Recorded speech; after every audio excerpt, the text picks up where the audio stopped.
Bonjour à toutes, bonjour à tous, bienvenue à notre rendez-vous du mercredi soir, une question à la fois.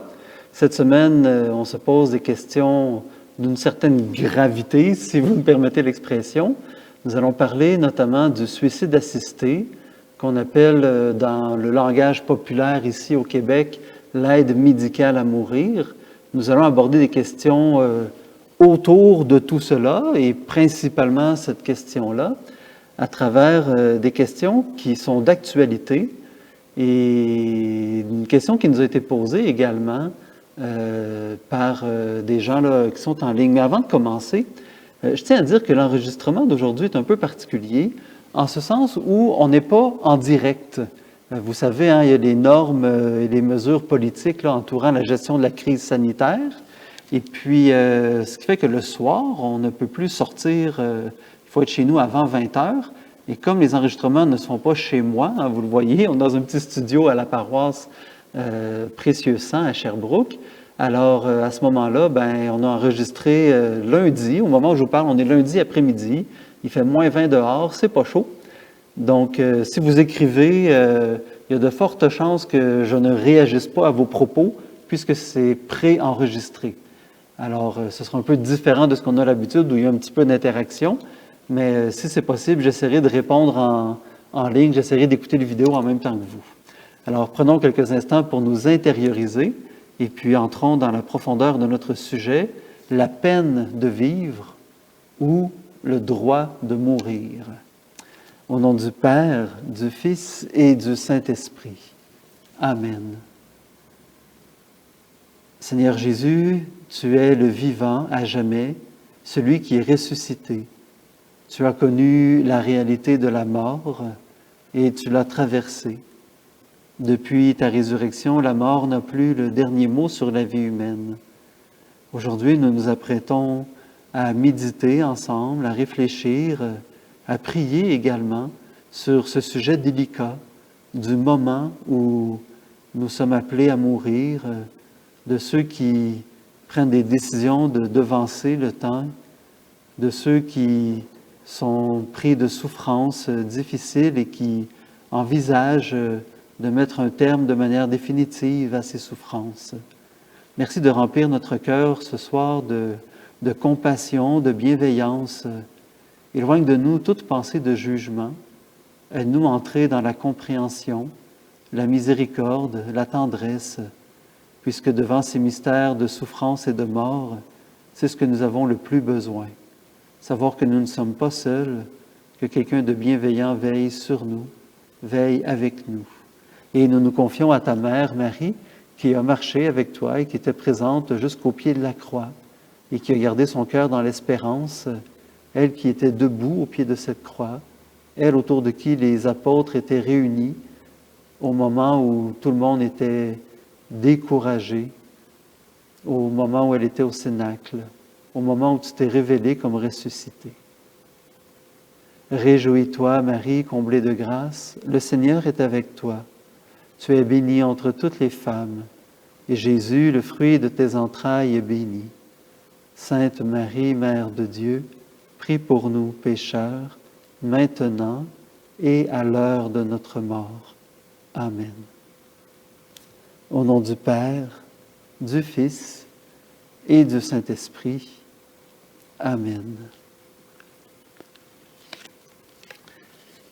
Alors, comme on le disait d'entrée de jeu, il y a des questions assez importantes qui sont posées à l'heure actuelle par l'actualité. Ceux qui écoutent les sources d'information, on entend parler depuis quelques semaines et plus particulièrement dans les 2 dernières semaines de ce qu'on appelle au Québec le protocole national de triage pour l'accès aux soins intensifs.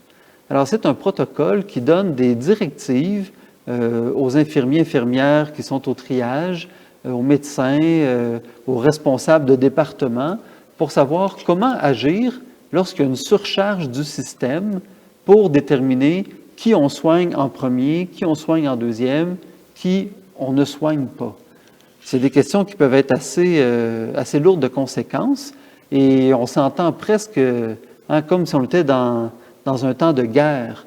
Peut-être certains parmi vous aiment les films historiques, ceux dans lesquels on voit notamment des récits militaires, des récits de guerre pendant la Première ou la Deuxième Guerre mondiale.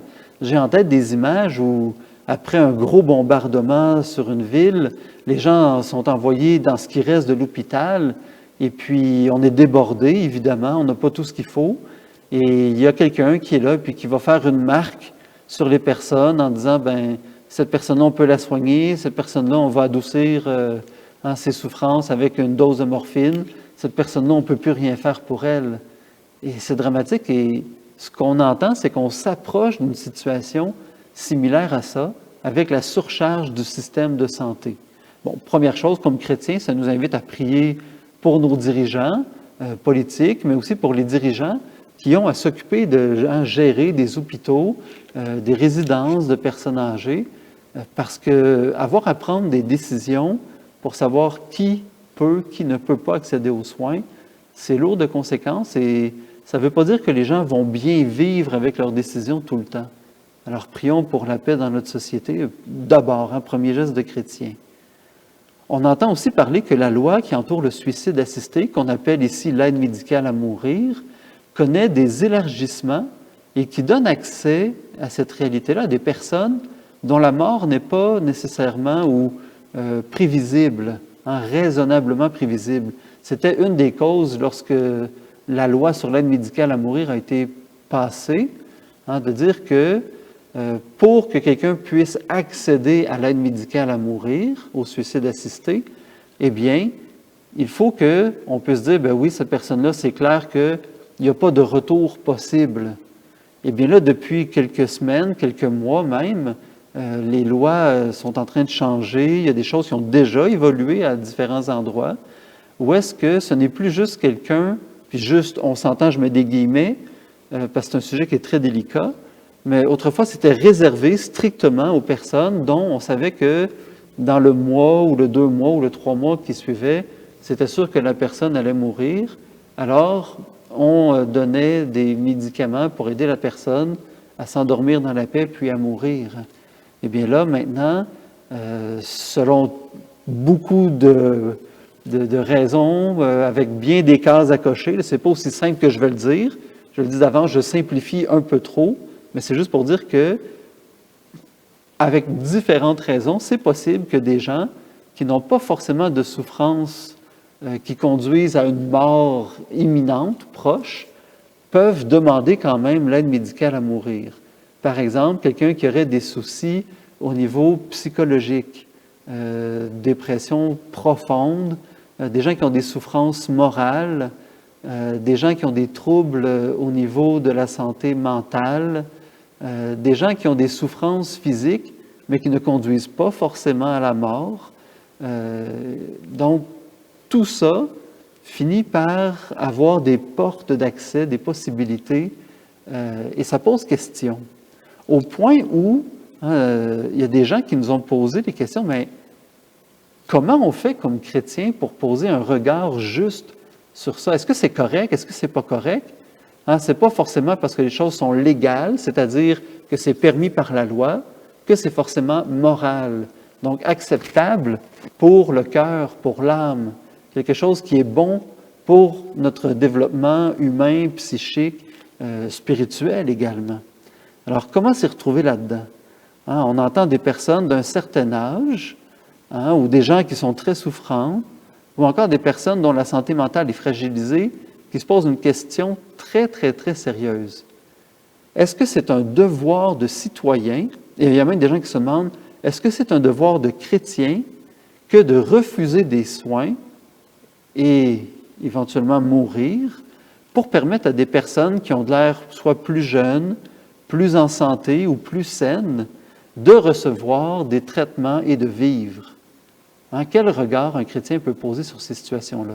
Est-ce que c'est un devoir, finalement, de dire, bien, regarde, moi, je suis rendu à un certain âge, j'ai déjà vécu, j'ai eu la chance de profiter, j'ai voyagé dans le monde, j'ai eu une belle vie heureuse, je suis en paix avec moi-même, je suis en paix avec mes gens, j'ai une maladie qui me conduit à la mort, les médecins me donnent 2 à 3 ans, mais si je ne prends pas les traitements, 3 mois.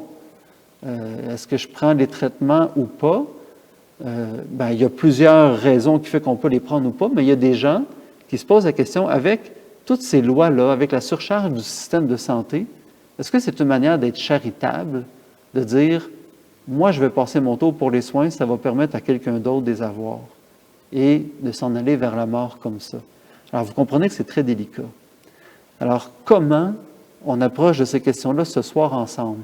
Et là je ferai une parenthèse qui est très importante parce que c'est un sujet qui est extrêmement délicat. Encore une fois, on dirait que je suis abonné aux questions délicates que vous me posez, et tant mieux, hein, moi j'aime ça répondre à ces questions-là. Ça me permet de me replonger à l'intérieur de moi-même, de faire des lectures, de me nourrir, de prier aussi pour des gens qui sont dans ces situations-là. Mais je ne suis pas quelqu'un qui est spécialisé dans l'éthique. J'ai bien eu quelques cours, des formations et tout ça, mais je ne suis pas un éthicien, un spécialiste de ces questions-là. Moi, je suis un théologien, je suis un pasteur, je suis un prêtre dans une paroisse. Je rencontre beaucoup de gens. Je suis missionnaire aussi avec la famille Marie-Jeunesse. J'ai voyagé dans quelques dizaines de pays. J'ai rencontré des gens de différentes cultures, de différentes approches de la vie et de la mort. Donc, ça élargit les horizons. Ça me permet d'approcher les mystères avec vous. Mais ce soir, on n'est pas là pour répondre aux questions, je dirais, philosophiques ou éthiques qui sont derrière, mais bien aux questions pastorales. Quel regard un chrétien peut poser sur ces situations-là? Comment réagir comme chrétien? Comment être un bon chrétien dans ces situations-là? Et vous allez voir que les nuances sont très importantes. Puis encore une fois, si jamais je soulève des questions qui vous bouleversent, qui vous dérangent, ne restez pas avec ça. Le but de cette vidéo-là, c'est pas de semer le trouble, la confusion, de créer des débats. C'est d'alimenter une réflexion chrétienne, d'alimenter une prière chrétienne, d'alimenter une action chrétienne. Alors le but, c'est qu'on soit en marche ensemble comme Église. Alors s'il y a des choses qui vous paraissent bizarres, contactez-moi, écrivez à Croix Glorieuse. Vous avez les liens qu'il faut là en fin de vidéo, entre autres choses, puis dans les descriptifs des vidéos. Contactez, ne restez pas seul avec ça, ou peut-être un prêtre de votre paroisse ou autre. Donc, évidemment, on va avoir besoin de prendre quelques petites définitions, mais encore une fois, je le dis, on n'est pas dans un cours ou dans une formation. On est dans un temps de ressourcement, un temps de réflexion ensemble. Donc, quels sont les moyens de discernement qui sont mis à la disposition des chrétiens pour qu'on puisse poser un regard respectueux sur à la fois les situations et les personnes dans ces situations-là, mais aussi respectueux de ce que je suis moi, comme chrétienne, comme chrétien, de mon système de valeurs qui est enraciné dans les Écritures saintes, dans la Bible. Alors, on va commencer avec un texte de la parole de Dieu pour nous mettre un peu en appétit. Alors, s'il y en a qui veulent avoir leur Bible à portée de main, vous pouvez mettre sur pause, aller chercher votre Bible, revenir. C'est l'Évangile de Luc au chapitre 13. Alors, on va commencer par lire les versets 6 à 9, et puis on y reviendra un petit peu plus tard. Et pour ceux qui ont des bons yeux, on a aussi le texte qui est juste ici là, à l'écran. Alors, ça va comme suit. Évangile de Jésus-Christ selon saint Luc. Jésus disait encore cette parabole. Quelqu'un avait un figuier planté dans sa vigne. Il vint chercher du fruit sur ce figuier et il n'en trouva pas. Il dit alors à son vigneron, « Voilà 3 ans que je viens chercher des fruits sur ce figuier, et je n'en trouve pas. Coupe-le. À quoi bon le laisser épuiser le sol? » Mais le vigneron lui répondit, « Maître, laisse-le encore cette année, le temps que je bêche autour pour y mettre du fumier. Peut-être donnera-t-il du fruit à l'avenir. Sinon, tu le couperas. »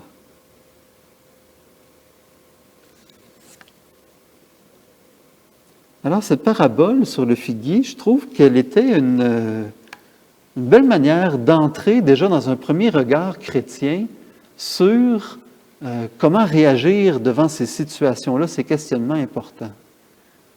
On pourrait comparer d'une certaine manière ce figuier à la vie de quelqu'un qui est peut-être malade, souffrant, quelqu'un qui est dans une situation où on se pose la question, vie ou mort? Est-ce qu'on coupe ou on laisse le figuier là? Et l'attitude du vigneron est très, très belle. Et on s'entend. On a un vigneron, donc, qui travaille dans une vigne.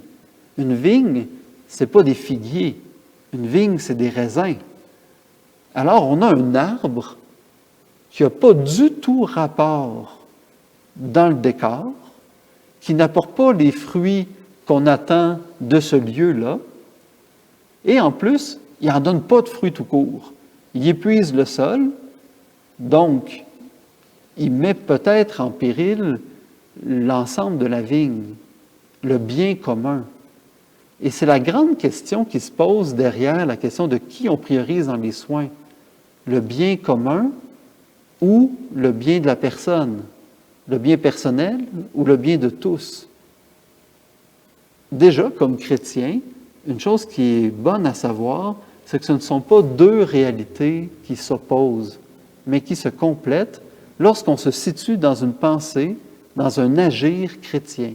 C'est-à-dire que normalement, si j'écoute les aspirations de mon cœur qui me viennent de l'Esprit de Dieu, avec le don de l'Esprit, si je suis en communion avec ce que l'Église enseigne de plus beau, de plus noble et de plus pur, donc la révélation qui nous a été donnée par Jésus, normalement, le bien commun et mon bien personnel vont se retrouver et porter un fruit immense.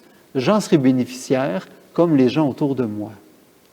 Donc, pour avoir fait l'expérience de jardinage à quelques reprises dans ma vie, j'ai déjà vu des endroits, je pense par exemple en Polynésie française, sur la belle île de Tahiti, où j'ai habité pendant 3 ans. On avait plusieurs arbres dans le jardin, puis notamment on avait un citronnier qui donnait des petits citrons un petit peu secs, qui n'étaient pas bons du tout au goût. Mais on laissait le citronnier là parce que ces citrons mauvais-là faisaient fuir plusieurs types d'insectes. Et ce qui fait que les autres arbres fruitiers qui étaient autour, qui donnaient des bons fruits, étaient protégés par celui-là, nous, comme humains, on ne pouvait pas consommer son fruit. Alors, il avait une utilité, même si ce n'était pas l'utilité première d'un arbre fruitier habituellement. Alors, peut-être que le figuier qui est au milieu de cette vigne-là a une autre fonction que celui de produire le fruit de la vigne pour qu'on puisse faire du vin puis qu'on puisse célébrer. Peut-être qu'il est là simplement pour nourrir le vigneron, qui puisse avoir une bonne source d'énergie pour que lui puisse travailler puis être concentré lorsqu'il travaille à la vigne et la défendre. Alors, ça peut être ça, son utilité. Mais au-delà de l'utilité, dans cette parabole-là, c'est la notion d'espérance du vigneron que j'aimerais mettre en lumière. Et on va y revenir un petit peu plus tard, la question de l'espérance, qu'est-ce que c'est? Mais on voit déjà que ce vigneron-là, lorsqu'il regarde le figuier, ne regarde pas seulement ce qu'il est aujourd'hui, il ne donne pas de fruits, il épuise le sol, ni ce qu'il a été avant, il regarde aussi ce qu'il pourrait devenir, la capacité de ce figuier-là, un jour à donner du fruit, à répondre à un besoin. Et déjà là, on a des éléments très intéressants comme chrétiens sur comment regarder le mystère de la mort. Est-ce qu'on doit devancer, par des moyens médicaux ou autres, la fin de la vie de quelqu'un?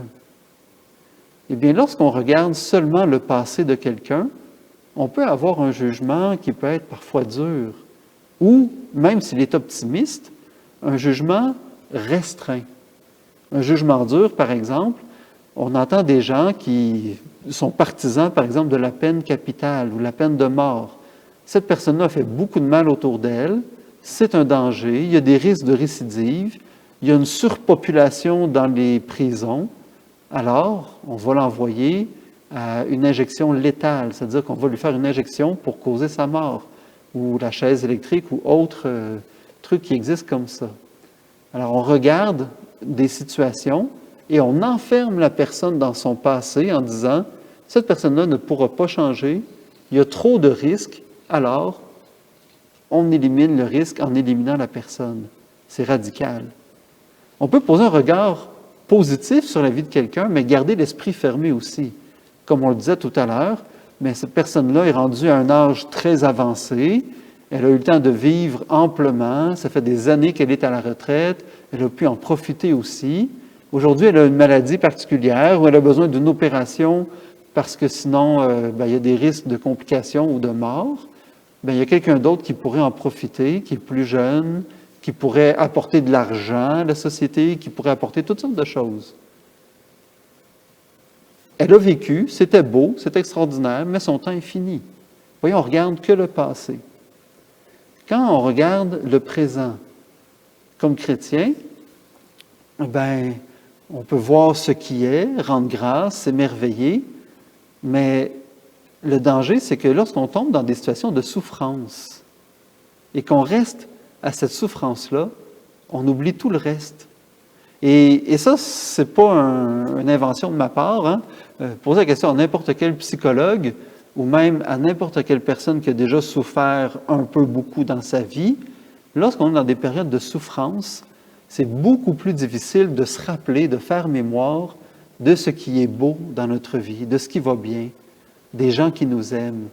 Une chose nous fait souffrir, c'est comme si ça vient obscurcir l'ensemble du tableau de notre vie. C'est beaucoup plus difficile de voir ce qui est positif, ce qui est bienfaisant, ce qui est agréable, lorsqu'on porte une douleur particulière, qu'elle soit physique, morale ou autre type de souffrance. Le regard sur l'avenir, il y a aussi des dangers, de se projeter à quelque part où on n'est pas, mais il y a aussi le regard qui est fait dans l'espérance, c'est-à-dire dans la conviction de la bonté de Dieu et que la vie que le Seigneur nous donne, peu importe la condition dans laquelle on est, qu'on soit jeune ou vieux, en forme ou malade, souffrant ou non, en tout cela, Dieu se révèle à moi dans son amour, Dieu se révèle par moi dans son amour, Dieu se révèle avec moi, par lui, avec lui, en lui, comme on dit à la messe. Dieu vient le dire à chaque instant de notre vie, pour nous aussi. Par toi, avec toi, en toi, je veux donner mon amour au monde. Et l'amour ne dépend pas des circonstances. Il y a toute une série de capsules qu'on a fait il y a plusieurs mois sur l'amour. Vous pouvez retourner sur Croix Glorieuse, dans lequel on parlait des différents stades de l'amour, des différents degrés de l'amour. Je vous réfère à ça, je ne reviendrai pas là-dessus. Mais tout ça pour dire que l'espérance chrétienne qu'on voit chez ce vigneron qui dit, donne encore un an, je vais bêcher autour des racines. Bêcher autour des racines, ça veut dire qu'on va aérer la terre, parce que peut-être que la terre est stagnante, que la terre est acide, que la terre a de la misère à se renouveler, à se nourrir de minéraux, elle est peut-être trop compactée, ce qui fait que l'eau a de la misère à s'infiltrer puis à bien nourrir les racines. Puis quand on bêche la terre, habituellement, on mélange de l'engrais. Le temps que j'y mette du fumier, c'est ce qui est écrit dans l'Évangile. Et soyons honnêtes, du fumier, c'est pas ce qui sent le plus bon, là. Le fumier, c'est des excréments, c'est du caca. Alors, on est en train de dire, je vais mettre du caca autour des racines. Et je ne dis pas ça pour choquer les oreilles, parce que des fois, dans la vie, on entend des situations comme ça. Combien de fois j'ai entendu des gens dire, « Hey, je suis pris dans une situation, je me sens comme si j'étais dans la merde. » Et ici, ça peut paraître vulgaire, l'expression en dit long. Ça sent pas bon, c'est quelque chose qui est rejeté par le corps, que ce soit le corps humain ou le corps animal. Donc, c'est des rejets de choses qui n'étaient pas porteurs de nutriments pour le corps. C'est nauséabond, c'est pas comestible, ça sert à pas grand-chose. Mais étonnamment, ça nourrit, ça enrichit, ça engraisse le sol et ça permet à des plantes de pousser et de pousser avec beaucoup, beaucoup de minéraux. Il y a quelque chose d'extraordinaire là-dedans. Ce qui n'est pas bon pour un organisme peut être bon pour un autre organisme. C'est vraiment surprenant. Les animaux, les humains, avec les plantes, il y a quelque chose d'extrêmement complémentaire. Il y a quelque chose du génie de Dieu, du génie de la vie qui veut se communiquer à travers ça. C'est vrai aussi pour ce qu'on rejette lorsqu'on respire. On inspire de l'oxygène et on expire du gaz carbonique. Et les plantes, elles, font l'inverse. Elles prennent le gaz carbonique et elles redonnent de l'oxygène. Alors, vous voyez, il y a une complémentarité à travers tout ça. Eh bien, l'espérance chrétienne du vigneron vient nous dire, des fois dans ma vie, je peux me sentir comme si j'avais les deux pieds dans la misère, les deux pieds dans le fumier. Ça sent pas bon, c'est pas agréable, mais pourtant, mes racines vont persévérer avec la persévérance, la confiance, avec le soutien, l'entraide des gens autour de moi, avec l'esprit d'amitié, de famille, avec la communauté chrétienne, lorsqu'on est solidaire dans la souffrance. Et je pense que la solidarité, on la voit très présente dans ces temps de pandémie mondiale. Eh bien, ça vient réveiller quelque chose de différent, peut-être de nouveau en nous. Alors, vous voyez que les souffrances, les difficultés, les épreuves peuvent parfois nous conduire à quelque chose de plus grand. Alors, le texte qu'on vient de lire est précédé de ce qu'on appelle l'affaire des Galiléens. Pilate avait fait massacrer des Galiléens, et puis il y a des gens qui étaient comme c'est parce qu'ils ont commis des péchés qui ont été tués comme ça. Ou encore l'épisode de la chute de la tour de Siloé, qui a tué 18 personnes. Et Jésus va poser la question aux gens, écoutez, lorsque la tour de Siloé est tombée, puis qu'elle a tué 18 personnes, est-ce que ces 18 personnes-là étaient plus pécheurs que d'autres? Ben non. Ils ne méritaient pas la mort. Ce n'est pas le péché, ce n'est pas le mal, ce n'est pas la condition de vie qui fait qu'on mérite ou non la mort. Il peut y avoir une mort intérieure, sans forcément conduire à la mort physique, à la mort du péché, par exemple, mais on est dans un autre cas de figure. Et c'est là où Jésus va arriver avec cette parabole sur le vigneron. Et puis ensuite, il va suivre ça d'une autre parabole qui est très importante et éclairante pour nous aujourd'hui. C'est la parabole de la libération, le jour du sabbat, d'une femme qui était possédée par un esprit qui la rendait infirme depuis 18 ans. Et Jésus, et le jour du sabbat, il va dire aux gens qui sont autour de lui, qui cherchent à le prendre à défaut, est-ce qu'il est permis, oui ou non, de faire le bien le jour du sabbat? Puis personne n'ose répondre. Puis Jésus va guérir cette femme-là. Et on va chercher à mettre à mort Jésus parce qu'il a fait du bien. Alors, on a cet épisode. Est-ce que c'est le péché qui fait que les gens sont morts? Non. Bien là, s'il y a un arbre qui n'est pas mort, mais qui ne donne pas de fruits, qu'est-ce qu'on fait avec? On le coupe? Non. Donnons du temps pour voir. Laissons l'œuvre de Dieu s'accomplir dans le temps. OK, bon. Mettons que ce n'est pas le péché, ce n'est pas des gens qui sont méchants. Mettons que ce n'est pas juste la stérilité. Là, on est dans la souffrance. Donc, la personne n'est pas bien. Est-ce qu'on doit la laisser dans son mal? J'ai dit non. Même si c'est le jour du sabbat, le jour du repos, je vais soulager cette personne. Vous voyez, une progression dans notre réflexion. Ensuite, on a des paraboles sur le règne de Dieu, la graine de moutarde. Donc, je ne sais pas si vous vous rappelez cette parabole de la graine de moutarde. Jésus dit, il en va du règne de Dieu comme si c'était une graine de moutarde. C'est la plus petite des semences, mais une fois qu'elle est tombée en terre et qu'elle a grandi, ça devient la plus grande des plantes du potager. Si bien que les oiseaux du ciel viennent sur ses branches et ils peuvent se reposer. Alors, vous voyez, on est dans un autre cas de figure. On est dans un cas de croissance, de vie qui s'en va en grandissant. On part de rien en apparence, de quelque chose de petit, de presque invisible. C'est tout petit, une graine de sénévé.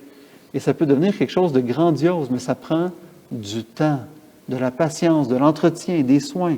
C'est suivi de la parabole du levain dans la farine qu'une femme va mélanger, et puis ce levain dans cette pâte-là va permettre à la pâte de lever, de gonfler, de prendre de l'air, et ensuite, une fois cuit, de nourrir les gens.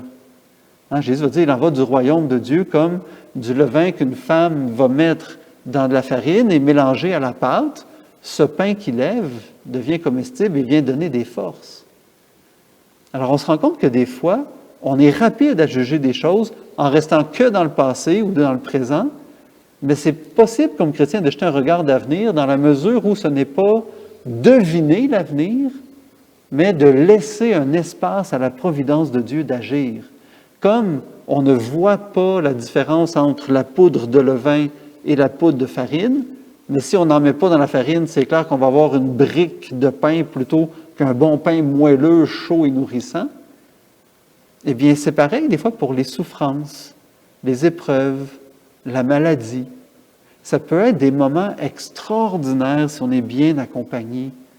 Déjà, avec le progrès de la médecine, il y a des souffrances qui sont tellement atténuées, diminuées, qu'on peut passer à travers des souffrances de manière beaucoup plus paisible. Et ça peut être un bon temps pour se préparer à différentes éventualités, pour faire la paix avec des personnes, avec soi-même, pour faire des relectures de vie, pour rendre grâce au Seigneur. Et si on a une maladie qui conduit vers la mort, bien d'en profiter pour se préparer paisiblement, pour que lorsque la mort arrive à nous, on ne se rende pas trop compte du passage de ce monde à l'autre monde.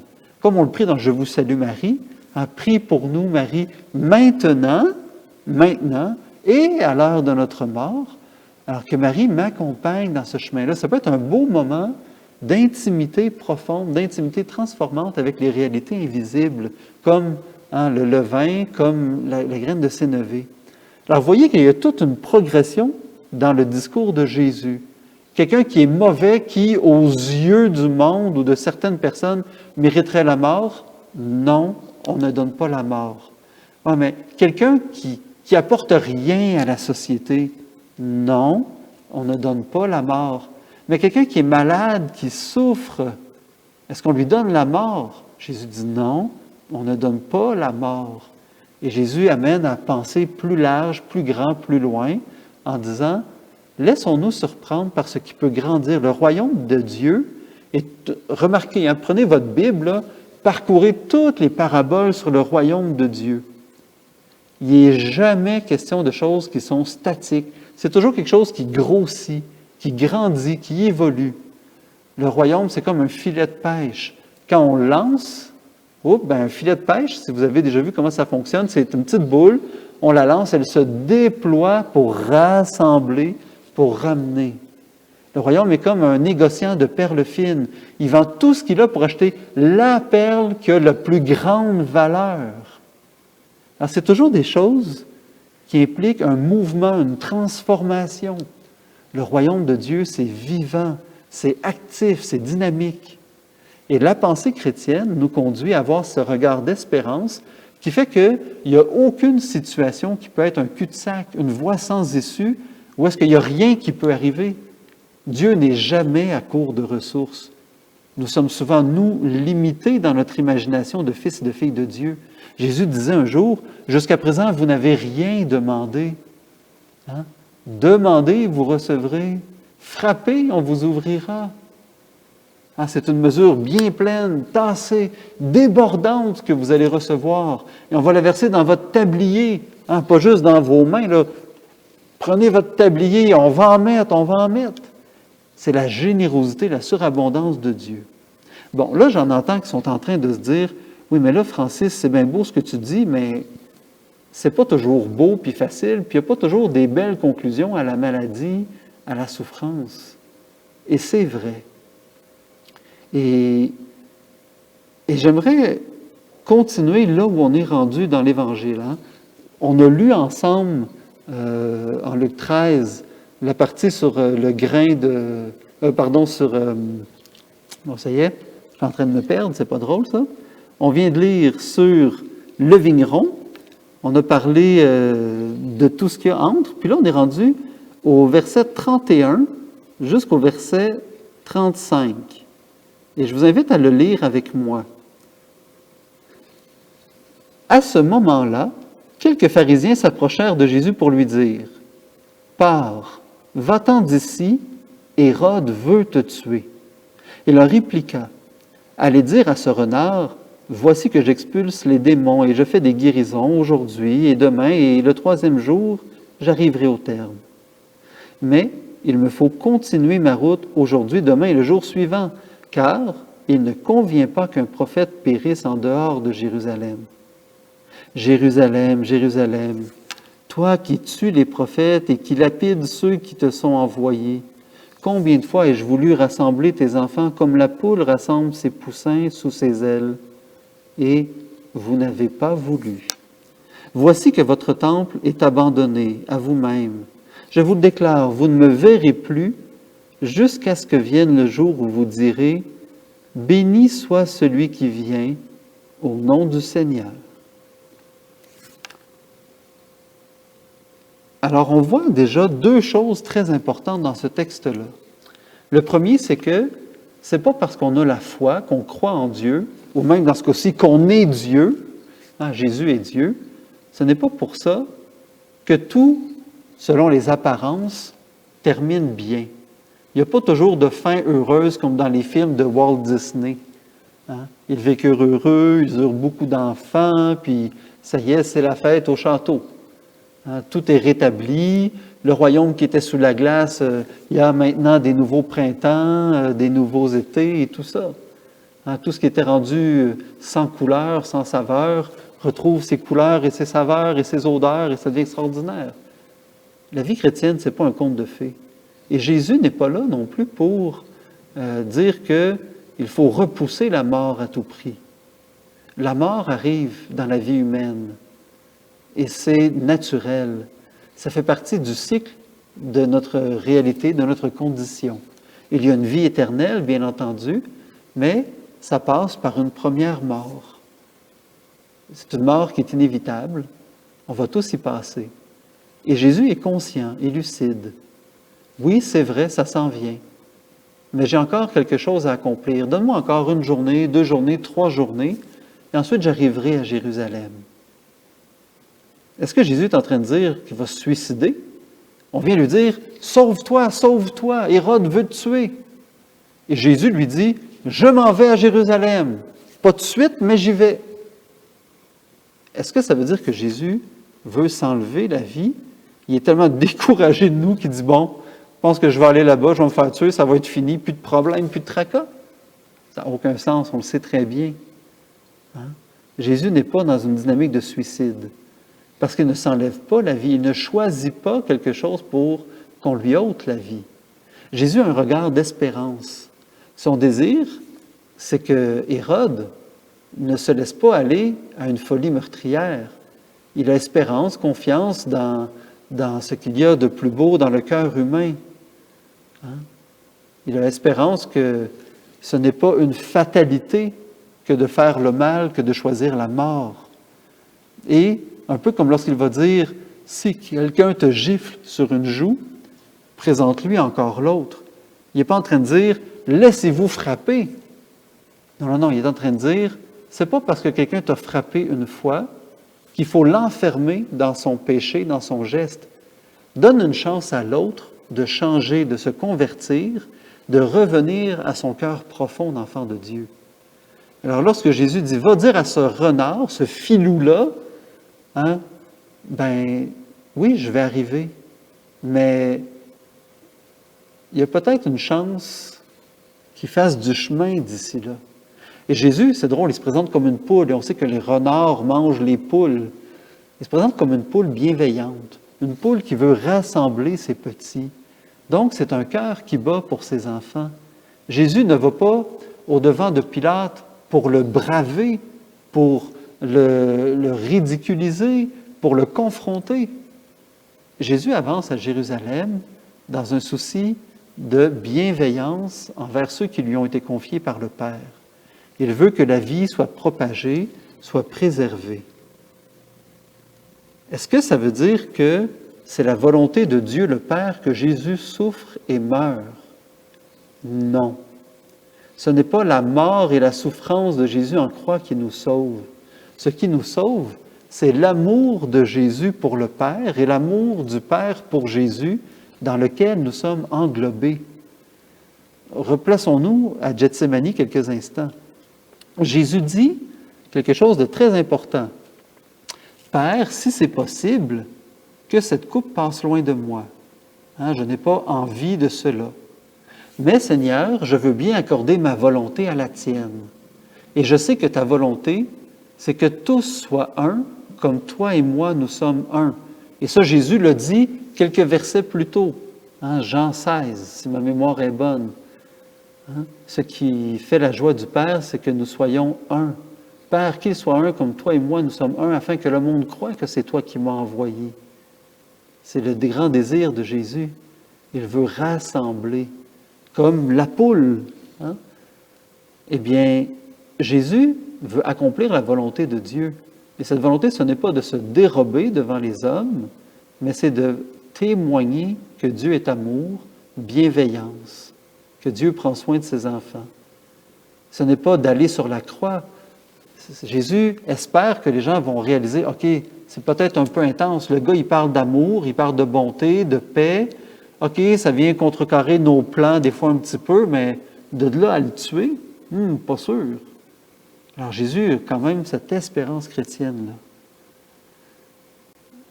Donc, c'est la vie de Jésus qui nous sauve, notamment la croix en fait partie, ses souffrances, mais pas que.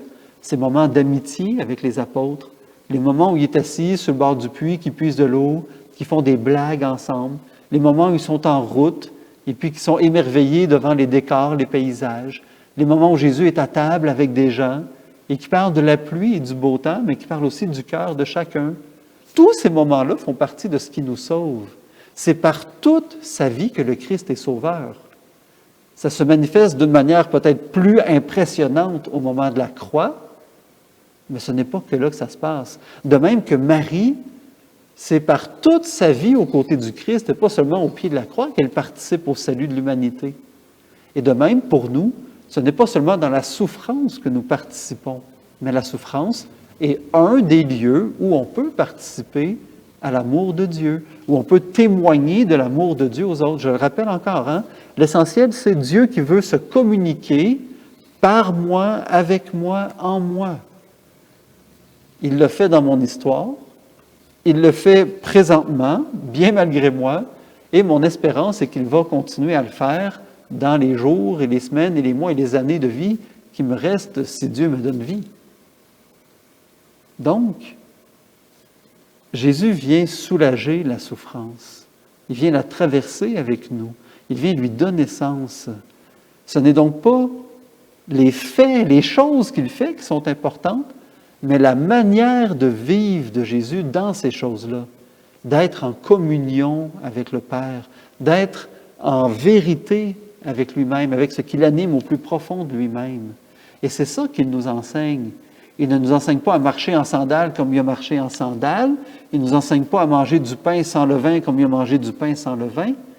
Il nous enseigne, lorsqu'il marche, lorsqu'il mange, ou sur la croix lorsqu'il souffre, à garder son regard tourné vers Dieu, dans la confiance que le Père sait toujours comment faire pour que le fruit soit abondant, généreux, que l'amour puisse se communiquer au-delà des souffrances, au-delà des situations, au-delà des circonstances. C'est un amour qui ne connaît pas de limites, qui ne connaît pas de conditions, qui ne connaît pas de durée. Un amour éternel, inconditionnel. C'est un amour qu'on ne peut pas mesurer. Voilà. C'est donc que dans la souffrance, c'est encore possible d'être un beau témoin de l'amour de Dieu, ne serait-ce que d'avoir l'humilité de reconnaître sa situation, d'avoir l'humilité de permettre à des gens qui ont des talents, des dons, de pouvoir les mettre au service d'un bien-être, d'une pacification, d'un réconfort. J'aimerais faire un témoignage personnel à ce moment-ci, assez court. Moi, je suis un enfant qui, normalement, selon certains médecins, aurait dû être avorté. Ma mère a connu des grossesses difficiles. Alors, vous avez une petite photo de ma mère et moi quand j'étais enfant. Alors, vous voyez cette petite bête d'enfant-là qui boit son petit jus, là. On n'aurait pas eu cette photo-là, puis je ne serais pas avec vous aujourd'hui parce que au moment où maman était enceinte de moi, il y a eu des grosses complications. Il y avait eu des complications pour mon frère, et d'ailleurs, elle n'a pas pu mener la grossesse à terme. Et les médecins, à un moment donné, lui ont simplement dit, Madame Gadouri, c'est peut-être à envisager qu'on extrait de votre utérus l'enfant qui est là, parce qu'il y a des chances qu'il n'ait pas toute sa tête, il y a des chances qu'il soit malade, il y a des chances qu'il ne soit pas fonctionnel. Et maman a quand même décidé de donner la vie au risque de sa santé personnelle. C'était un risque qu'elle a pris. Et je suis quand même dans une bonne condition. Je pense que je fais quand même un peu de bien autour de moi. Et je suis reconnaissant envers ma mère. Mais selon des médecins, des gens intelligents, des gens qui ont des diplômes, les risques étaient suffisamment importants pour qu'on envisage de mettre terme à cette vie-là. Hein?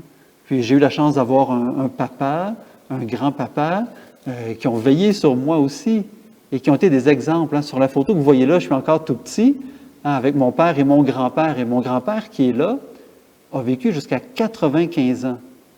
Il a été en forme toute sa vie. Il n'a jamais connu vraiment la souffrance ou la maladie. Un homme qui priait son chapelet tous les jours et qui a été un exemple extraordinaire pour moi et qui me donne une espérance, une envie de persévérer dans la vie parce qu'il n'a pas eu facile. Avec ma grand-mère, ils ont élevé 15 enfants et à une période où ce grand-père-là, il a connu la Première Guerre mondiale, il est né à la fin de la Première Guerre mondiale. Il a connu la grippe espagnole, il a perdu la moitié de sa famille pendant cette grippe-là. Il a connu le crash de 29, la guerre de 39-45. Il a connu les grosses périodes de récession économique. Il a connu les périodes de contraintes. Il a dû travailler d'arrache-pied pendant une bonne partie de sa vie. Alors, vous voyez, il en a vu des affaires, des souffrances. Il est resté fidèle. Il a continué d'aimer à la mesure de ce qu'il était capable d'aimer. Pour vous faire rire, je vous montre une autre petite photo qu'on a retrouvée dans les archives de ma grand-mère. Ça, c'est moi, j'ai à peu près 2 ans et demi, je suis assis aux toilettes, puis j'imite mon grand-père, justement, qu'on vient de voir sur la photo. Quand il allait aux toilettes, il semblait qu'il lisait toujours quelque chose, puis c'était toujours bien, bien long. Puis il semblait que j'aimais ça le limiter. Et là, c'est rigolo, parce que je suis en train de lire, imaginez-vous donc, l'Osservatore Romano. Ça, c'est le journal officiel du Vatican. Alors, peut-être que j'étais en train de me préparer à devenir prêtre. Alors ça, c'était pour la petite anecdote. Tout ça pour dire que j'étais un enfant qui aurait dû être avorté selon certaines personnes.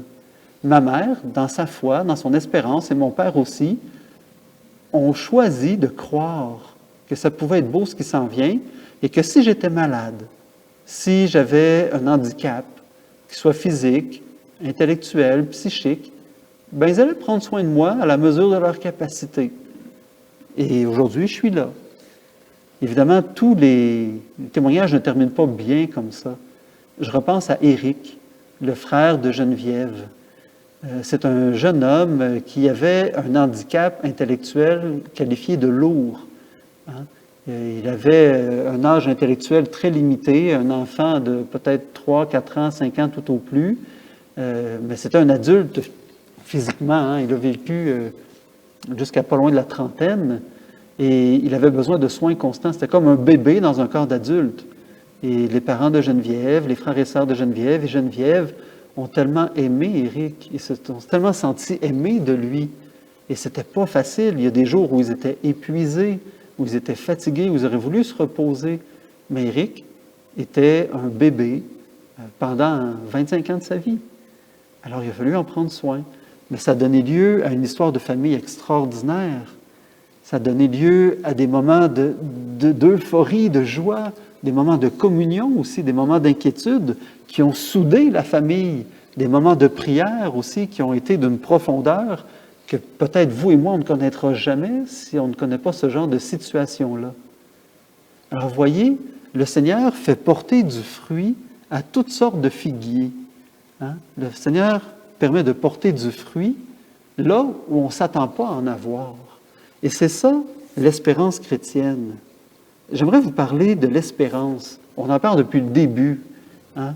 On va la définir comme il faut. Mais d'abord, parlons de la différence entre l'espoir et l'espérance. Pour le dire de manière simple, comme vous le voyez à l'écran, on pourrait dire que l'espoir meurt et l'espérance demeure. Parce que espoir et espérance, c'est deux choses très différentes. Les deux, c'est un regard qu'on pose sur l'avenir. Les deux. Mais il y en a un qui va passer. Les raisons de notre espoir conduisent plus souvent à des déceptions qu'à une satisfaction. Alors que l'espérance nous conduit beaucoup plus loin. L'espoir, on pourrait le dire, ce n'est pas une définition officielle, on s'entend. Je fais quelques petites lectures là, en philosophie, en psychologie. L'espoir, on pourrait dire que c'est le fait d'attendre et de désirer quelque chose de meilleur, que ce soit pour soi ou pour les autres. Ça peut être apparenté au monde des émotions ou encore au monde de la passion. Hein? J'ai espoir de gagner à la loto. J'ai espoir que ça va mieux se passer à l'avenir. J'ai espoir que le mal de dos que j'ai va se résorber. J'ai espoir que mon frère, ma sœur va se trouver un travail. J'ai espoir, j'ai espoir, j'ai espoir. C'est quelque chose sur lequel je n'ai pas le contrôle. C'est une vision très optimiste de la vie. Et c'est pas mauvais, mais ça peut devenir mauvais parce que des fois, l'espoir nous garde dans l'inaction. J'ai espoir, mais je ne travaille pas pour que ça change. Je veux être riche, j'ai espoir de gagner le loto. Ouais, il faut d'abord que tu ailles acheter un billet. Mais peut-être que si tu mets 2 piastres par semaine sur un billet de loto, plutôt que de le mettre là, si tu le mets de côté, au bout de 10 ans, avec les intérêts, tu vas avoir accumulé un petit peu d'argent. C'est peut-être une manière différente de travailler. Alors, l'espérance, elle, qu'est-ce que c'est? L'espérance, on pourrait dire que c'est une valeur qui est présente dans diverses traditions religieuses ou spirituelles. Et ça se traduit en une confiance pure, une confiance qui est désintéressée dans l'avenir. Et là, on s'entend, je suis dans l'espérance générale, pas dans l'espérance chrétienne. L'espérance générale, c'est quelque chose qu'on retrouve autant chez les chrétiens, les catholiques, que chez des gens de tradition musulmane, juive, mais on le retrouve aussi dans des philosophies, pas juste dans les religions.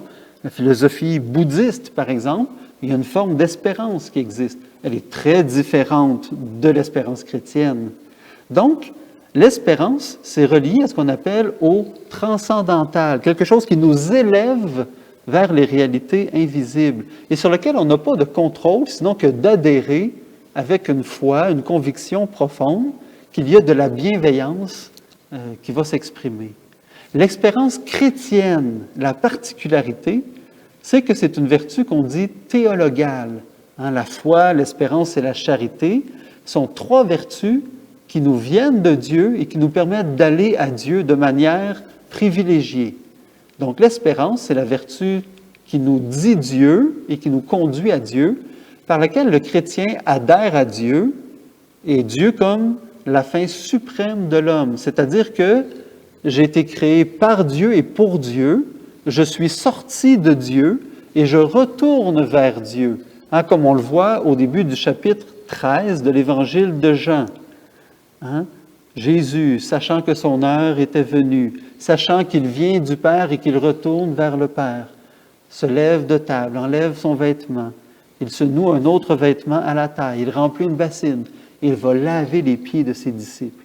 Sachant d'où il vient, je suis issu d'un élan d'amour de Dieu. Sachant où il s'en va, je retourne à cet amour de Dieu-là sans jamais vraiment le quitter. Pendant toute ma vie, je suis dedans.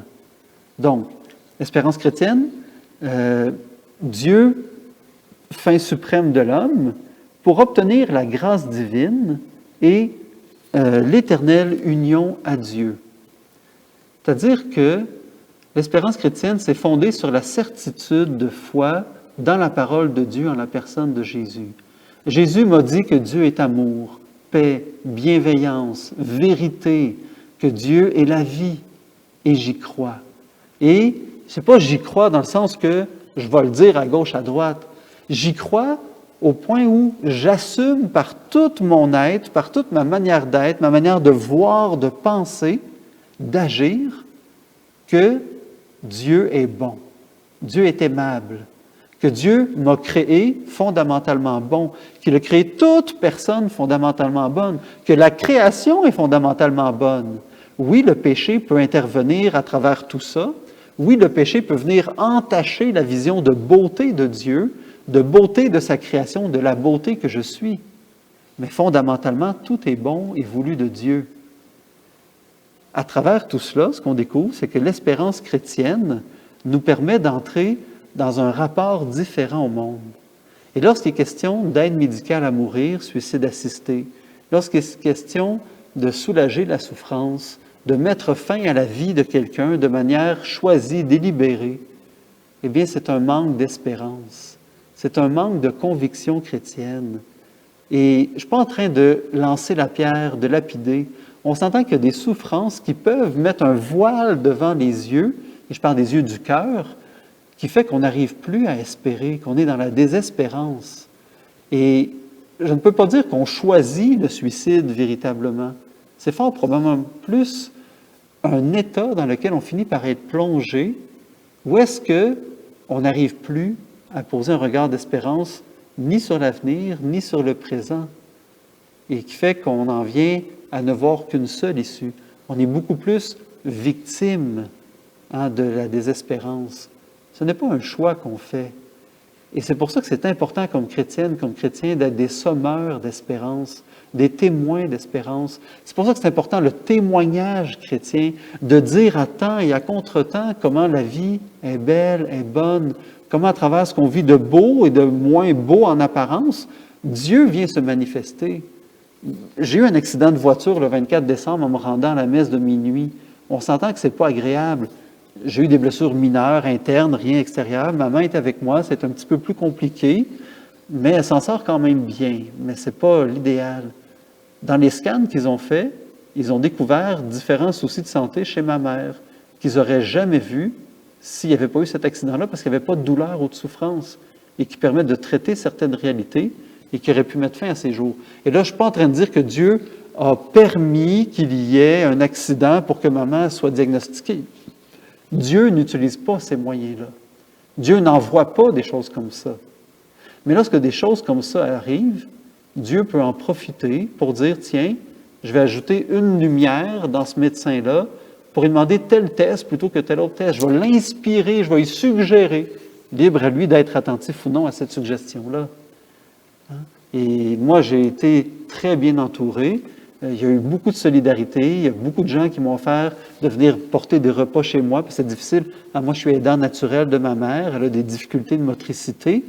Alors là, moi, étant moi-même affecté par la maladie, la blessure, il y a des gens qui ont apporté des repas. Il y a des relations d'amitié qui se sont renforcées. Alors, vous voyez, à travers différentes situations comme ça, il y a quelque chose de beau qui peut sortir si mon cœur est disposé à cela. L'espérance, c'est une manière de vivre, c'est une décision de croire que les paroles de Jésus sont vraies et qu'elles peuvent et qu'elles veulent s'accomplir par moi, avec moi et en moi. L'espérance, c'est une confiance pure. Au-delà de ça, vivre et mourir, est-ce que c'est une question de droit et de devoir? On arrive à la fin de notre temps ensemble. C'est une question qui se pose de plus en plus. On le dit d'entrée de jeu, et c'est lié notamment à des questions culturelles. Il y a des questions qui se posent ici qui ne se posent pas dans d'autres pays du monde.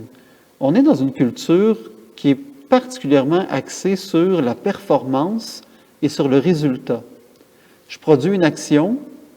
S'il y a une manière de le faire puis que ça coûte moins cher, je vais le faire. C'est mieux pour l'économie. Pas toujours. Des fois, ça vaut la peine de garder quelque chose d'artisanal, d'employer plus de monde, que ça coûte un petit peu plus cher, mais ça tisse un tissu social beaucoup plus solide, des fois, que de faire affaire à des appareils électroniques et tout ça, mais qu'au final, le taux de chômage augmente. Il y a une réflexion à avoir des fois à ce niveau-là. Mais c'est vrai aussi dans nos relations entre nous. Et c'est vrai dans le rapport à la mort. On voit ça de plus en plus dans les films. Moi, j'ai remarqué ça dans quelques films que j'ai vus récemment. J'aime beaucoup les films de science-fiction, les films fantastiques aussi. Et de plus en plus, je vois des questions de, si moi, j'accepte de mourir avec mes organes, il y a 6, 7, 8 autres personnes qui vont pouvoir continuer à vivre. Donc, je vais me sacrifier. On fait de moi un martyr pour que d'autres aient la vie. C'est pas tout à fait comme ça que ça fonctionne dans le plan de Dieu. On le voyait dans l'extrait d'Évangile qu'on a lu tout à l'heure. Si Jésus monte à Jérusalem, ce n'est pas pour choisir la mort, c'est pour travailler à la vie. D'autres personnes ont fait des choix qui ne sont pas des choix chrétiens et qui ont conduit à imposer la mort à Jésus. Jésus n'a pas choisi la mort, il a accepté la mort, mais il ne l'a pas choisi. C'est très différent la nuance. Alors, comme chrétien, est-ce que c'est mon devoir de refuser des soins pour permettre à quelqu'un d'autre, de plus jeune ou de plus sain, de vivre encore plus longtemps? Non, ce n'est pas un devoir. C'est possible de faire ce choix-là pour toutes sortes de raisons et que ça respecte l'idéal chrétien. Mais il n'y aura jamais, jamais, jamais chez les chrétiens un devoir de mourir. Ce n'est pas un devoir. Et j'espère que ça n'arrivera jamais dans la société, d'obliger quelqu'un à mourir pour que d'autres puissent être protégés. Prions pour que ça n'arrive jamais chez nous, ni ailleurs. C'est une pensée qui est issue souvent de philosophies qui sont contraires à la pensée chrétienne. Le bouddhisme, par exemple, qui parle d'extinction de soi, d'extinction des désirs. On est une goutte d'eau qui se fond dans l'océan, mais sans identité, sans personnalité. On entre dans une autre réalité, on s'éteint. C'est loin d'être la pensée chrétienne. Jésus a assumé la condition humaine, a assumé qu'il était une personne singulière, propre, différente des autres. Il a pris un corps humain, il a assumé le corps, il a assumé l'humanité. Il l'a rendu belle. Il nous dit que c'est bon, que c'est beau. Et malheureusement, dans l'histoire de l'Église, l'enseignement n'a pas toujours été très positif, très valorisant pour ce qui est humain, pour ce qui est psychologique, pour ce qui est sentiment et émotion. Mais plus on en découvre sur ces aspects-là, et plus on se rend compte que la pensée chrétienne permet et favorise l'épanouissement et recherche l'épanouissement. Si pendant plusieurs années a été valorisée la mortification, c'est-à-dire de choisir ce qui était plus difficile, ce qui était souffrant, aujourd'hui c'est beaucoup plus la beauté et la joie qui vont rendre témoignage. Et ça ne veut pas dire d'avoir un regard rose bonbon. Ça veut dire que lorsqu'il y a des situations dans lesquelles on est plongé, eh bien on peut choisir ce qui est plus facile dans la mesure où ça respecte l'idéal chrétien. Ainsi, prendre des soins pour apaiser, diminuer ou enrayer la souffrance, tant mieux si ça arrive. Tant mieux si on peut accéder à ça. Et c'est bon. Les soins palliatifs, quelqu'un qui a une mort qui est raisonnablement prévisible, on n'est pas obligé de mettre fin à ses jours de manière abrupte. Si on lui donnait ce temps-là, avec des médicaments, des soins, des présences, il y a des belles maisons de soins palliatifs. Moi, j'ai eu le privilège d'accompagner quelqu'un en maison de soins palliatifs et de voir la délicatesse, l'amour, la bienveillance, la tendresse autour de ces personnes-là dans les derniers jours de vie. C'est extraordinaire. Moi, ça m'a fait du bien. Ça m'a réconcilié avec certaines parties de mon histoire. Ça m'a permis d'entendre et de découvrir des histoires et des anecdotes sur cette personne-là et qui me nourrissent l'âme encore aujourd'hui. Et quand je vais au cimetière, alors que cette personne-là est décédée depuis 5 ans, eh bien, il y a toujours des images qui me restent de ces moments-là, de ces dernières heures, où j'ai pu voir le meilleur de cette personne-là et de voir aussi des choses difficiles et de voir que cette personne-là a voulu rester témoin jusqu'au bout. C'est touchant.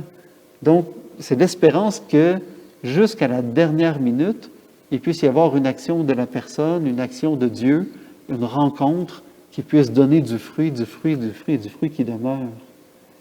Il y a aussi ce qu'on appelle le transhumanisme qui nous conduit à réfléchir un peu de manière un peu malsaine et de dire ça vaut la peine d'éliminer une partie de la population pour qu'on aille mieux. Le transhumanisme, on entend souvent « donne la meilleure version de toi-même ». Ça, vous allez entendre ça dans beaucoup de films, beaucoup de séries télé. Et de base, c'est pas mauvais donner la meilleure version de soi-même. Mais la manière dont c'est repris par les philosophies du transhumanisme, tout ce qu'on peut faire pour avoir une meilleure version de soi-même, on va le faire. Quitte à écraser les autres, quitte à transformer le corps humain, quitte à faire des manipulations génétiques, quitte à faire des tests peut-être sur des personnes humaines. Et ça peut être très pernicieux, très dommageable jusqu'où ça peut aller. Tout le monde ne sont pas dans des degrés aussi extrêmes que ça dans le transhumanisme, mais c'est une pente glissante qui conduit à des pensées qui vont jusqu'à la planète est malade, elle a une fièvre gigantesque et l'humanité est un cancer. Éliminons une partie de l'humanité, éliminons une partie de la population, réduisons à quelques millions de personnes plutôt que quelques milliards. La culture va bien aller, il n'y aura plus d'émissions de CO2 comme il y a là, la nature va se régénérer, il n'y aura pas de pénurie de nourriture et tout ça. C'est complètement faux, c'est complètement biaisé. On pourrait, au nombre de personnes qu'on est sur la planète, si on avait une meilleure redistribution des richesses, si on avait une meilleure solidarité humaine, si on faisait attention à la surexploitation, il y aurait moyen d'avoir une planète qui soit amplement viable pour encore 1 ou 2 milliards, 3 ou 4 milliards de personnes. Il y aurait moyen de faire attention. C'est une manière de se déresponsabiliser que de rejeter la faute sur un grand nombre, puis de dire, ben voilà, éliminons une partie de la population, éliminons les plus vieux, les malades, les handicapés, ce qu'on appelle l'eugénisme, choisir qui peut vivre en fonction de la qualité des gènes, de la qualité de l'intelligence, de la qualité de ce que les personnes peuvent apporter au monde. C'est extrêmement débilitant, triste, une pensée comme ça. Et c'est contraire à la pensée chrétienne. Et c'est ce qui peut nous conduire à se dire, ben peut-être que ça vaudrait la peine d'éliminer une partie des gens, de choisir qui peut vivre ou mourir. Peut-être que moi, je devrais... Non. Le plan de Dieu, c'est la vie et la vie éternelle. C'est ça la pensée chrétienne. Il faut avoir l'audace de le dire. On peut comprendre que des gens soient épuisés, à bout de souffle, et qu'ils n'aient plus la force de lutter. Il y a peut-être d'autres moyens qu'on peut envisager plutôt que le suicide assisté. On est cette semaine dans la semaine nationale de prévention du suicide. C'est une belle manière, comme chrétiens, d'alimenter notre prière, mais aussi notre action. On est sur les médias sociaux, osons mettre un petit mot. Même si on est confiné, tu as besoin de parler, téléphone-moi, écris-moi, je suis disponible. Viens, on va jaser. N'ayons pas peur d'être créatifs. Ce n'est pas tout de penser, d'avoir des belles idées comme chrétiens, que nos paroles et nos actions puissent aussi aller en ce sens-là. Alors j'en arrive, malheureusement pour moi, parce que j'aurais beaucoup de choses que j'aurais aimé dire, mais bon, on arrive vers la conclusion. Rappelons deux choses. La première, toute vie est digne. Toute vie est digne. Ce n'est pas parce que j'apporte quelque chose à la société que j'ai plus de dignité ou moins de dignité qu'un autre. Toute vie est digne. Ce n'est pas parce que je suis entièrement dépendant que j'ai moins de valeur. Ce n'est pas parce que je suis arrivé à un certain âge que je n'ai plus de valeur. La dignité ne se mesure pas à ce qui est dans l'ordre du résultat, dans l'ordre de la performance. Pour les chrétiens, on est dans une pensée qui est plus liée au processus, la relation qui s'établit, ce qui se développe. Le royaume de Dieu est quelque chose qui grandit, l'être humain est quelqu'un qui évolue, l'amour est quelque chose qui est sans cesse en croissance. Eh bien, ce qui est important, ce n'est pas d'arriver à une ligne d'arrivée. Jésus n'a pas dit « je suis la ligne d'arrivée, la vérité et la vie ». Je suis le chemin, a-t-il dit, pas la ligne d'arrivée. Le but, ce n'est pas d'arriver quelque part. On n'arrive pas comme chrétien, on n'est jamais parvenu. On est toujours en route. On peut marquer des étapes, on peut avoir des réalisations dans les choses de la vie. Mais dans notre vie, on n'arrive pas quelque part. On est en marche, en route, en relation. Et c'est là toute la nuance. Et ça vient balayer ces philosophies-là qui sont antichrétiennes. Jésus a donné sa vie pour ses amis. Oui, mais je le répète, il n'a pas choisi de mourir pour donner la vie à ses amis. Il a bien accepté des décisions qui ont été prises et qui étaient contraires à la vie, des gens qui l'ont connu, mais ce n'est pas une décision de Jésus de mourir. S'il y avait eu un autre moyen, il l'aurait pris. On s'entend là-dessus. Pour conclure, j'aimerais vous proposer un court vidéo, quelques instants, ça ne dure même pas une minute. C'est tiré d'un film qui lui-même est tiré d'un livre, Le Seigneur des Anneaux. J.R.R. Tolkien, qui a écrit Le Seigneur des Anneaux, était un chrétien engagé. D'ailleurs, son fils est prêtre, c'est pour l'anecdote. Un chrétien engagé, il a voulu traduire l'idéal chrétien dans un roman qui ne parlait pas forcément de l'idéal chrétien, mais qui le mettait en œuvre. Et lorsque vous lisez ou regardez Le Seigneur des Anneaux, vous avez les questions de lutte entre le bien et le mal, sachant que le bien triomphe, mais que pour certaines personnes, il va y avoir des choix malheureux qui vont choisir de s'enfermer dans le mal. À travers cette histoire-là, à un moment donné, on est dans les mines de la Moria, les mines des nains. Et il y a un personnage un peu étrange Gollum, qui est fasciné par un anneau unique qui a un pouvoir de contrôle, un pouvoir dévastateur. Et le personnage principal, même si c'est une communauté, mais le personnage majeur, Frodon, est confronté, à un moment donné, à une question assez difficile au regard de Gollum. Et un autre personnage, le troisième de l'extrait, Gandalf, qui est un magicien d'une grande sagesse. Et il va parler de la question de la vie et de la mort avec Frodon. On prend 1 minute, on regarde l'extrait vidéo, puis ensuite on conclut en 3 minutes après notre séance. Bon visionnement. Quelle pitié que Bilbon ne l'ait pas tué quand il en a eu l'occasion. De la pitié? Mais c'est la pitié qui a retenu la main de votre oncle. Nombreux sont les vivants qui mériteraient la mort, et les morts qui mériteraient la vie. Pouvez-vous leur rendre, Frodon? Alors ne soyez pas trop prompt à dispenser mort et jugement. Même les grands sages ne peuvent connaître toutes les fins. Mon cœur me dit que Gollum a encore un rôle à jouer, en bien ou en mal, avant que cette histoire ne se termine. De la pitié de Bilbon peut dépendre le sort de beaucoup.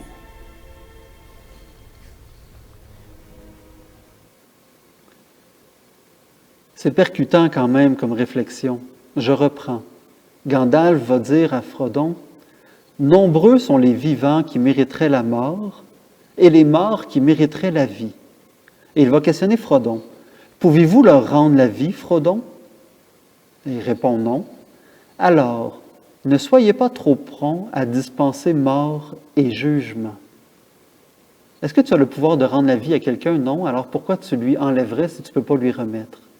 Laisse donc à celui qui a le pouvoir sur la vie et la mort le choix d'en décider, d'en disposer. Une pensée assez forte et qui résume bien l'idéal chrétien. Oui, c'est vrai qu'on peut avoir un jugement rapide et de dire, ou même un jugement profond, il me semble que cette personne-là ne mérite pas de vivre.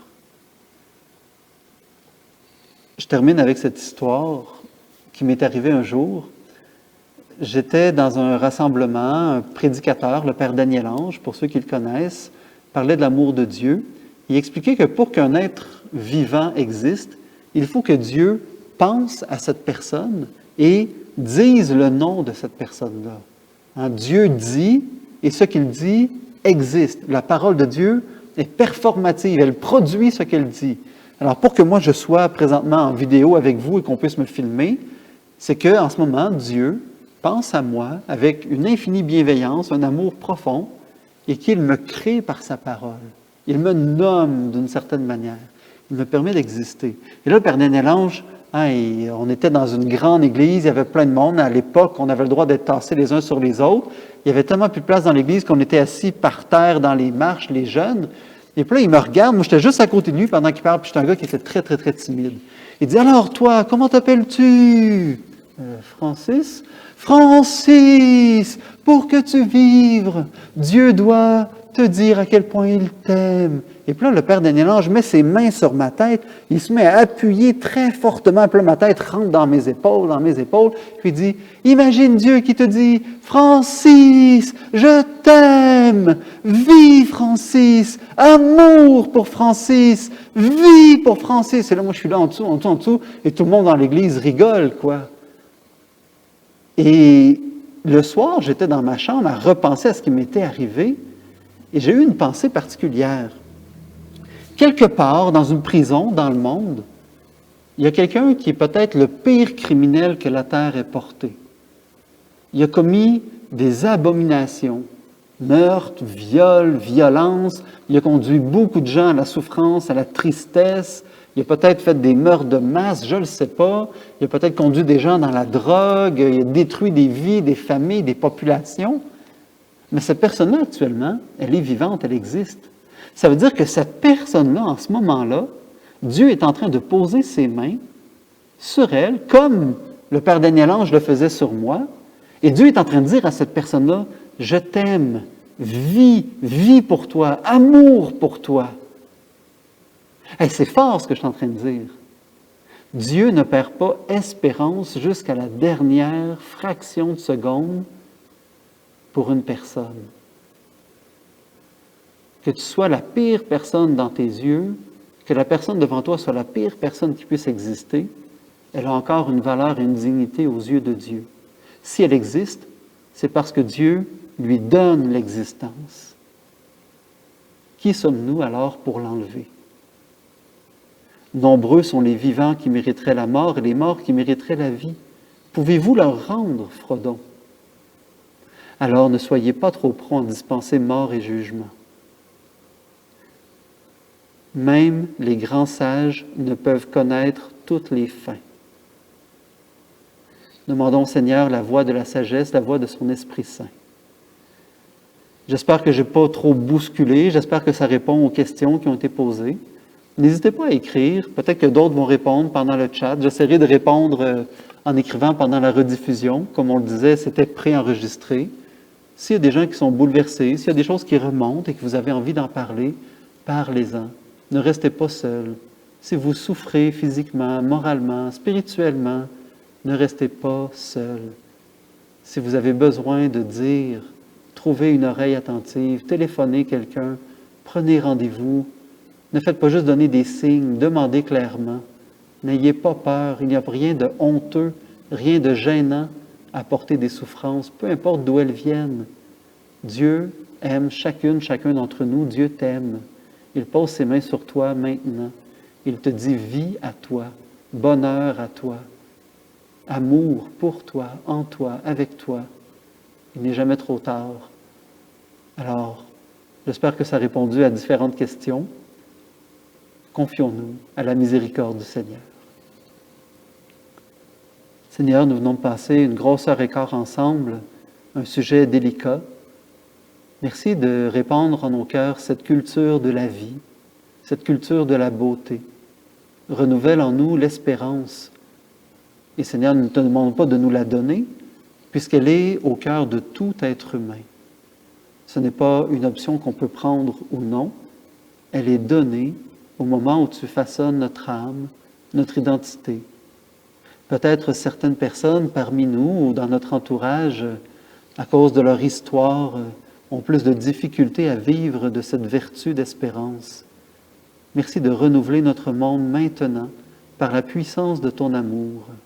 Que ton espérance vienne réveiller les cœurs les plus endormis, vienne briser les carapaces les plus endurcies. Aide-nous à trouver des solutions pour les systèmes dans lesquels nous sommes prisonniers d'une certaine manière et qui nous obligent à poser des choix, à avoir des protocoles pour déterminer qui peut ou non recevoir des soins. Donne-nous un cœur généreux, une conscience qui soit éclairée par la foi, par la beauté. Et nous nous confions une dernière fois à la Vierge Marie, elle qui est la mère de toute espérance. Réjouis-toi, Marie, comblée de grâce, le Seigneur est avec toi. Tu es bénie entre toutes les femmes et Jésus, le fruit de tes entrailles, est béni. Sainte Marie, Mère de Dieu, prie pour nous pécheurs, maintenant et à l'heure de notre mort. Amen. Le Seigneur soit avec vous. Que Dieu Tout-Puissant vous bénisse, vous et les personnes qui vous ont chères, lui qui est Père, Fils et Saint-Esprit. Amen. Demeurons ensemble dans la paix du Christ.